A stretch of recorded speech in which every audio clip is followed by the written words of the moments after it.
Hey guys, so today I wanted to show the Magicka for my PvE rotation. Um, this is something that I've been using and working with pretty much since I started improving my initial DPS. I think it's a bit easier than trying to time all the dots up, and it still hits really hard. You can see on my page I hit 100k with it, and that is without perfected bosses. Let's start there. This is pretty much Skinny Cheeks' build. Kinras Dagger, Malformed Inferno, Slime Crawl Mask, that medium to push the weapon damage a bit. You can see I have a couple of pieces, but I'm missing waist and feet. We are using the kilt, of course, and gold jewelry. CP, this isn't what I normally parse with, but since I had to use the armory and build it all again, I use Master at Arms, Deadly Aim, really boost up that whip, get the Backstabber. I normally have Fighting Finesse here, and with that I would sit at 129, which is a little over cap. I've heard some people having good luck with Wrathful Strikes. I have not tried this myself yet, but that's how it goes. Red, I'm using the Rejuvenation, Fortified, Boundless Vitality, and Celerity. Spirit Master is a good one to have, particularly if you're running for like 4-man achievements in dungeons. Let me show you just skills, how I have it set up. Molten Whip, of course, we got to build up those 3 stacks.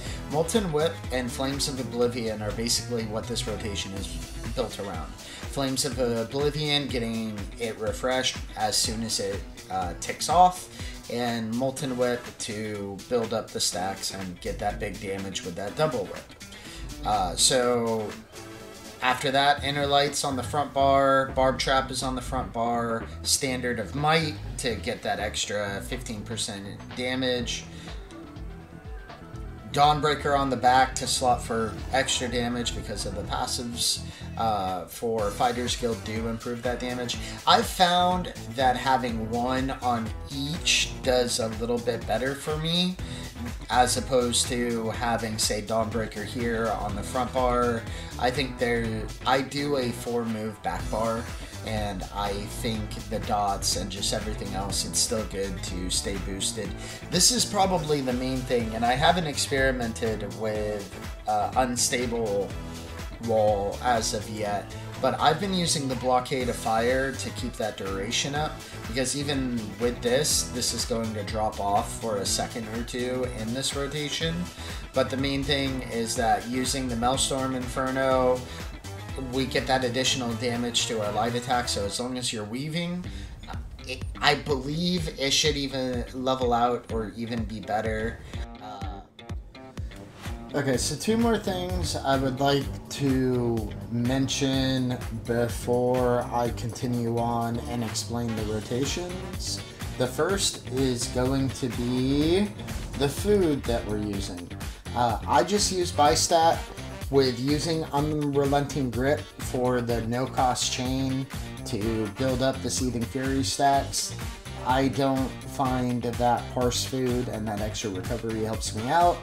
We are also using the Thief Mundus, just to be clear, and just to see, this is what I mean. If the target cannot be pulled, you restore 100% of the ability's cost as Magicka. So this is just nothing. This gives you a free Seething Fury stack, building up that weapon damage, building up that double whip. Okay, so I'm going to show 2 different rotations, one for Siroria, and it does work as well if you want to be a little bit more daring with the Bosses rotation. You do have to be a little bit quicker. I would recommend this more for people using a PS5. Sorry, PS4 users, but the extra bar swap lag does just make it a little bit more difficult to keep up. Even on a PS5, it's hard for me to get through a entire full rotation without my Kinras dropping off at some point. But this is going to be the same rotation that you see in that Siroria Elemental Succession, may ES rest in peace, video that's a little bit further back on my channel.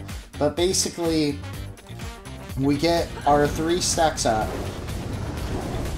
we drop trap, we get our ulti, we get breath, we get eruption down, throw in a whip, get your embers, wall, we refresh our back bar, ignore that bar swap, and then we drop into it.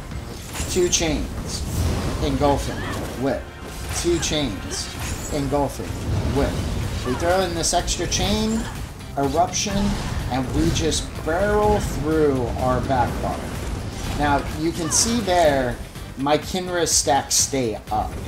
So it is entirely possible, particularly with trap in that last spot, to get it dropped and switched without losing your stacks. This works more in particular with Siroria. It makes it easier.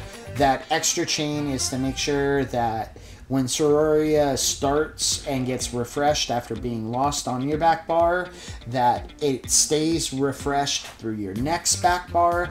Otherwise, you just end up in this patterned rotation of it dropping off every single time that you use it. It's just going to drop off right when you hit eruption.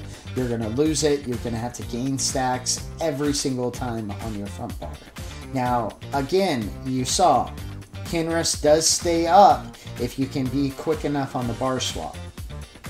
However, if you want to be a little bit safer about it, you can basically toss in an extra bar swap.